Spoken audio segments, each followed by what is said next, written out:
Welcome to another Down the Rabbit Hole video. We're in a town just south of Vancouver called Ladner. It's sort of on the other side of the tunnel. And Ladner's a great town, been here many times. And Dave's pop culture shop here, I've been in it a couple of times. Dave is a great guy. Thought, hey, we might as well show off what's in the store. And Dave's got some pretty interesting things to say. I heard him on the NortheWest Nerd podcast talking about the rise of popularity of Dungeons and Dragons in the last couple of years. Let's go check it out.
Visibly different. There was a fingerprint on it. There was a bend in the corner. You can't be an 8.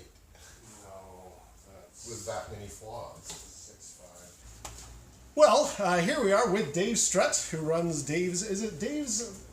Dave's Pop Culture. Pop Culture, okay. Because I thought it was Dave's D&D Shack originally. Was that the old name? It's had so many working names. It started off as a couple of different without the Daves, and then one of my friends talked me into putting the Daves on it. Okay.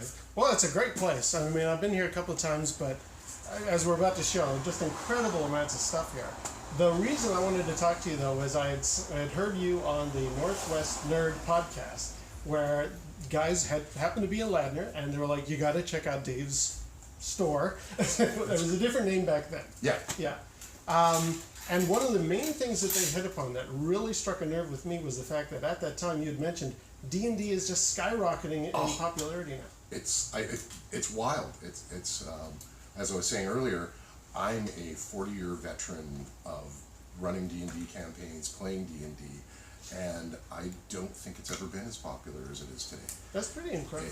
It's out there. There's so many YouTube stations going on about the different rule stuff. Mm-hmm. There's so many live stream of people playing. There's so much in the media that's going on that's really driving it. Whether it's Game of Thrones bringing in kind of an older crowd, but even Stranger Things. After Stranger Things came out, I actually hosted 2 birthday parties with 13-year-olds where we did a Dungeons and Dragons night. That's awesome. And that was really wild because it's set in the 80s and I pulled out all my old stuff. So cool. Instead of playing with the modern 5th edition rules, we were playing with the original box set, the red box set, so the kids were really excited. They saw the copyright 1980 and they were like, it was like they were playing in Stranger Things.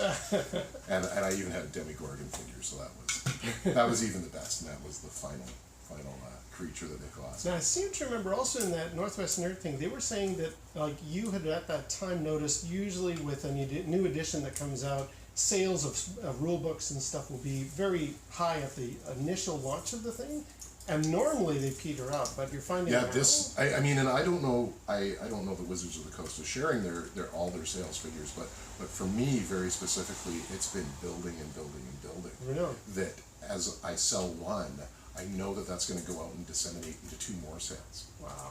That when John buys his player's handbook, and people see how great 5th edition is, they then come out and then I have 2 more people. It's like, my money was in and bought, and they're in, and I can't believe it. Now that's a good point. I had played 1st edition briefly, 2nd, and 3.5. We were talking earlier, 4 was a bit of an odd duck, like almost grabbing the video game crowd, do you think? Well, and I think that was really their stated intention. That 4th edition was like, let's get the people off their computers and playing with a group of people and do a rule set that's familiar and probably, made sense to them. Mm-hmm. So for a lot of us longer time players, there was a bit of a disconnect in the way that you pulled even your sword out. It was like suddenly there's a sword in your hand, and as it would be in a video game where it's like you select and all of a sudden there's a crossbow. Yeah, right. And I think it made sense, and I think that a lot of people kind of got turned on, but they lost so much of their original playership that they had to respond with 5th edition, and boy did they respond correctly. I was gonna say, so you recommend 5th? Like it's good for... 5th edition is my favorite edition so far. Really? And I mean, I'm resistant a lot of times to the change. I didn't even play a whole lot of 3.5. I was still playing 2nd through all that. My collection used to go Unearthed Arcana, and then I was done. I really didn't need anything else.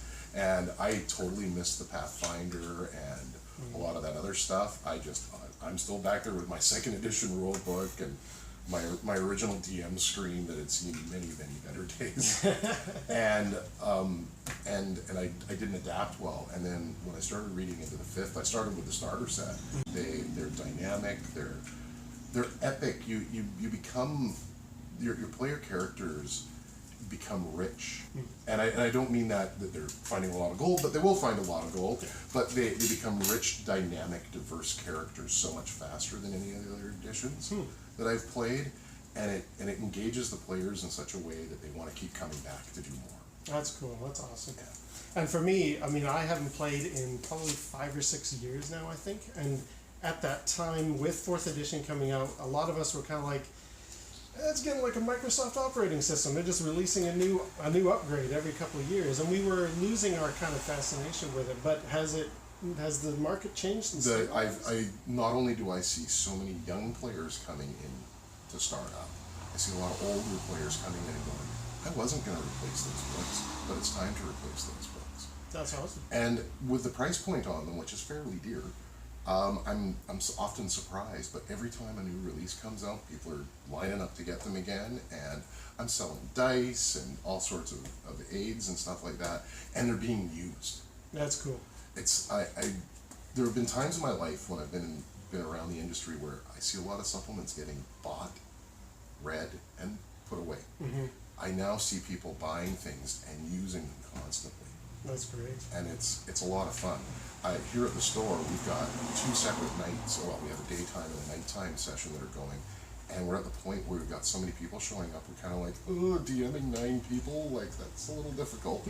and I'm trying to foster more DMs to get them in and on the boards playing. I'm like, I got 3D terrain, I got all this. And please come down and play. And we're trying to build that as we go along, because I think right now we could easily have 14 people every Thursday night. That's a heck of a legacy. What a way things have turned around for D&D in general. That's great. I was actually talking with my mother that she vividly remembers me being 12 years old and being those kids in Stranger Things in the basement playing with our little lead figs, and how here I am now at near 50 and I'm still doing the same thing. Hey, nothing wrong with that. I'm over 50 and I love playing too. Yeah, and we're having a blast. And it's such a great thing. I've noticed that I've got a lot of 2nd generation players where people, like, I've worked in the industry for a good 30 years now, and I've got friends that have the teenage kids now joining them. My 12-year-old daughter and 4 of her friends are in next Thursday, and we're doing a session. And that in itself is just a marvelous part of this hobby. I think also because you've got that growing like family game night thing going on. It seems to be, and I also recall maybe from that NortheWest Nerd podcast thing, you had mentioned there's no controller to have to learn. It's just pen and paper. It's all in your imagination. Yeah. And that really speaks to the power of the game. Oh yeah, and for example, like play with the younger kids, it's gonna have more of a fairy tale feel. My Tuesday group right now, we're playing an Old West themed Dungeons and Dragons, so there's 6 guns and saloons, and we're having just a wild time. That's awesome. Yeah. Well, Dave, thank you very much for letting us come and spend some time with you. And yeah, definitely come to Dave's Pop Culture. Thanks very much, Dave. Thanks very much.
So there we are. There is Dave's Pop Culture Shop in Ladner. It's a great town. Come check it out, and definitely come and check out Dave's Pop Culture Shop. I'll put the address down below, and until next time, we'll see you down the rabbit hole.